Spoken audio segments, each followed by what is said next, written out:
So I'm about to give you a very simple strategy on how to stop living paycheck to paycheck. Okay. This is a very simple, straightforward strategy that anybody can apply who's kind of struggling financially and trying to find their way out. Okay. Now, the first thing you got to pay attention to is your source of income. Now, ideally, an average person only have one source of income, and that's where the danger lies. Because if you only have one source of income, which in most cases is your job, you can never really become financially free. Okay. Because if anything happens to your job, you're done. But we can make it work. But I just need you to understand that.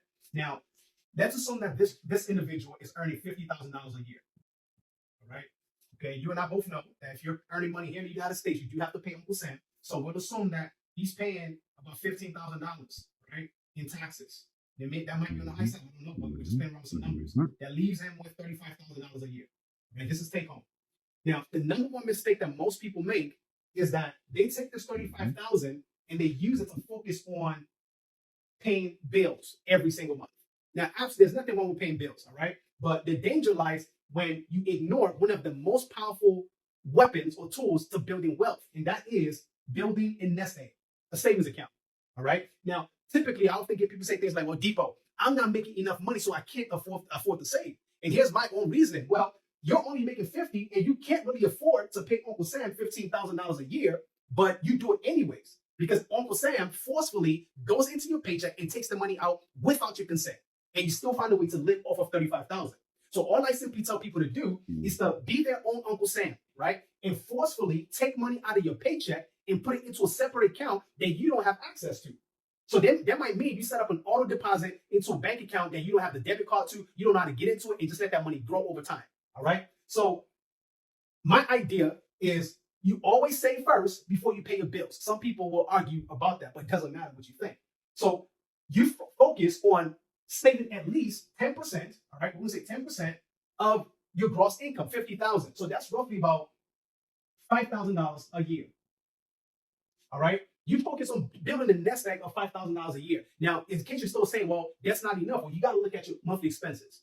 What can you get rid of to allow you to be able to save $5,000, $2,500 in a year? Because to me, if you're living paycheck to paycheck, you don't have no business being entertained. How do you stop? If you're living paycheck to paycheck, you don't have no business watching cable because you got some serious matters to So, do. how do you stop it? Whatever you got to do, we got to get this baby up. You need something to work with if you're going to be able to become financially free. All right. So let's assume that you've been able to build $5,000 in this tech. Guess what happens? Guess what? Money attracts opportunities. The reason why some people or most people are not attracting opportunities to them is because they don't have any resources to seize those opportunities. All right. Now, because you have money, guess what? You now start to see opportunities that you couldn't see before. So now with $5,000, let's now say, well, you see an opportunity in the e-commerce space. You've done your due diligence, you've done your studies, and you understand how to make money in this area. So now you put your money into e-commerce, assuming you only earn $500 a month. All right, just to start with. Now, $500 a month now translates to additional $6,000 a year in your source of income. Why? Because you were able to build a nest egg and then seize an opportunity that now funnels into your source of income. So now guess what happens? Because you have $6,000 coming in, guess what? You're able to pay off your car note much faster. You're able to pay off your credit card, your student loan much faster. And the more you do that, guess what? Simultaneously, your credit score is increasing because now your debt to equity ratio your debt is getting lower and your equity is getting higher. You got to understand these little basic financial principles. And guess what? When that happens, companies, banks start to trust you more. They're able to trust you with a line of credit of $10,000. They're able to extend loans to you for $10,000, $15,000. You're able to get access to credit card for $10,000, $20,000, $30,000.